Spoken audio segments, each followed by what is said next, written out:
Sathya Selva arts சேனலுக்கு உங்களை அன்போடு வரவேற்கிறேன். தினமும் ஒரு புதிய கோலத்தோடு உங்களை சந்திச்சிட்ருக்கேன்.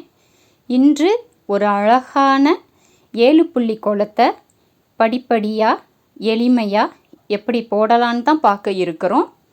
இந்த வீடியோ உங்களுக்கு பிடிச்சிருந்தால் லைக் பண்ணுங்கள், உங்கள் கருத்தை கமெண்ட்டில் சொல்லுங்கள், நண்பர்களுக்கு ஷேர் பண்ணுங்கள்.